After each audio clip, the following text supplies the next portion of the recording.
কাছে আমি নিয়ে চলে এসেছি কই মাছের একটি রেসিপি, তেল কই। চলো দেখে নিই কীভাবে তেল কই বানানো হয়।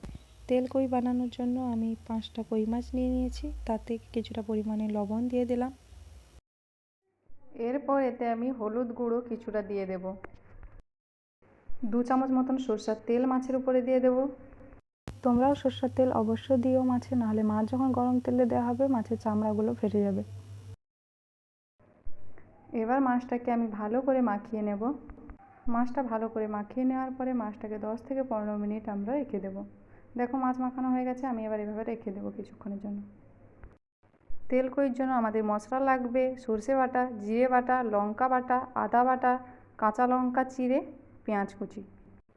যারা বেশি ঝাল খেতে পারে না তারা গুঁড়ো লঙ্কা ব্যবহার করবে, তবে এই রেসিপিতে ঝাল ঝাল হলে ভালো লাগে। আর আমরা নিয়ে নিচ্ছি শুকনো লঙ্কার গুঁড়ো, হলুদ গুঁড়ো, লবণ, চিনি আর টমেটো বাটা। দেখে নাও সব কিছু আমার রেডি হয়ে গেছে। 15 মিনিট আমার হয়ে গেছে। মাছটাকে আমি এবার ভেজে নেব। কড়াই বসিয়ে দিয়েছি। কড়াইটা গরম হয়ে যেতে এতে আমি সরষের তেল দিয়ে দিলাম। সরষের তেলটা গরম হয়ে গেছে, এতে একটু লবণ দিয়ে দেবো। তাহলে কি হয়, কড়াইতে মাছটা যখন দেবো মাছটা বসে যাবে না। এবার আমি কড়াইতে মাছটা তুলে দিলাম। এক এক করে মাছগুলো দিয়ে দেব। মাছগুলো ওলট পালট করে ভেজে নেব আমি আস্তে আস্তে করে।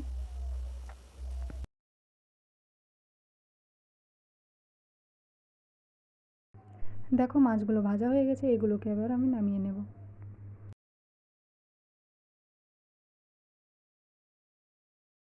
তেল কই করার জন্য আমি 5টা মাছ নিয়েছিলাম, 3টে তো ভেজে নিলাম। এই 2টো বাকি ছিল, 2টোকেও আমি ভালো করে ভেজে নেব। সবগুলো মাছ আমার ভাজা হয়ে গেছে।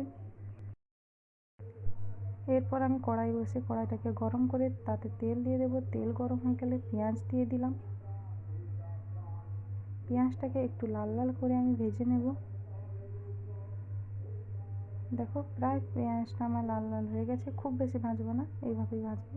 তারপর কাঁচা লঙ্কা চিড়ে দিয়ে দেবো 4টে। কাঁচা লঙ্কাটাকেও নেড়ে নেব একটু। এরপর আমি এতে আদা বাটা দিয়ে দিলাম।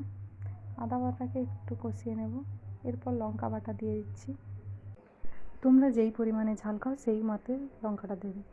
লঙ্কাটাকেও আমরা কষিয়ে নেব। একটা মশলা দিয়ে কষলে একবার, তাহলে স্বাদটা আরও ভালো হয়। এতে সর্ষে বাটা এবং জিরে বাটা দিয়ে দিয়েছি। জিরে বাটা সর্ষে বাটাটাকেও আমি নেড়ে নেব।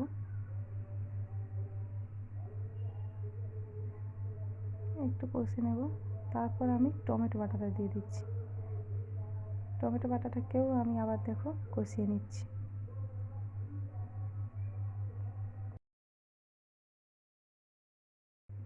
টমেটো বাটাটাও কষা হয়ে গেছে, এতে আমি এবার স্বাদ মতন লবণ দিয়ে দেব। লবণ দেওয়া হয়ে গেল আমার। এবার আমি লবণটা দিয়েছি মশলাটাতে, এতে একটু নাড়িয়ে নেব।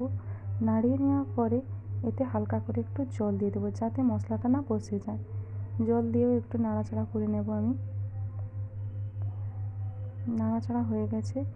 এবার এতে আমি হলুদ গুঁড়ো কিছুটা দিয়ে দেবো। এবার হলুদটাকেও নাড়িয়ে নেব। এরপর দেখো মশলা থেকে তেল ছাড়া শুরু করেছে, এমন টাইমে আমি জল দিয়ে দেবো। আর হ্যাঁ, জলটা যেন গরম থাকে। জল দিয়ে মশলাটাকে ভালো করে নাড়িয়ে নিলাম। তারপরে কই মাছটা এতে দিয়ে দেবো। কই মাছটা তুলে দিলাম। কই মাছটা তুলে দেওয়ার পর কই মাছটাকে এপিট ওপিট করে নেব। কই মাছটা দেওয়ার পরে কই মাছে যাতে মশলাটা ভালো করে মিশে যায়, তার জন্য কই মাছটাকে উল্টে পাল্টে নেব। উল্টে পাল্টে নিলাম। দেখো কই মাছে ভালোভাবেই মশলা মিশে গেছে। এরপর আমি কই মাছে 2 কাপ জল দিয়ে দেব। গরম জল দেব।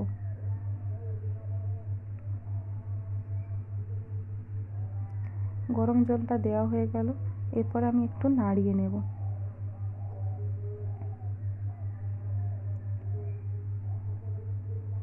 তারপর আমি এতে ঢাকনা চাপিয়ে দেব। কই মাছটা সেদ্ধ হওয়ার জন্য রেখে দেব 5 থেকে 7 মিনিট। মিডিয়াম ফ্লেমে 5 থেকে 7 মিনিট আমি এটাকে সেদ্ধ হতে দেব। আমি কই মাছটাকে 7 মিনিট ফুটিয়ে নিয়েছি। এবার দেখো কই মাছগুলো খুব সুন্দরভাবে সেদ্ধ হয়ে গেছে। আমার আর সিদ্ধ করার দরকার নেই। যদি সিদ্ধ না হতো আমি আর কিছুক্ষণ ঢাকা চাপিয়ে রাখতাম। এবার আমি এটাকে ঢাকনা খোলা অবস্থায় ফোটাবো। যেহেতু তরকারিটা একটু মাখা মাখা হবে, এতটা ঝোল দরকার নেই, তাই আমি এটাকে একটু ফুটিয়ে নিচ্ছি। এবারে আমি সব শেষে ওপর থেকে কয়েকটি কাঁচা লঙ্কা চিরা দিয়ে দেব। দিয়ে দিলাম আমি কাঁচা লঙ্কা চিরে। দেখো তোমরা, তেল কই কিন্তু কমপ্লিট হয়ে গেছে রান্না। এবার এটাকে আমরা নামিয়ে নেব। ওভেনটা অফ করে নিলাম। এবার রেসিপিটা নামিয়ে নেব। দেখো তোমরাই বলো কেমন হয়েছে আমার রেসিপি।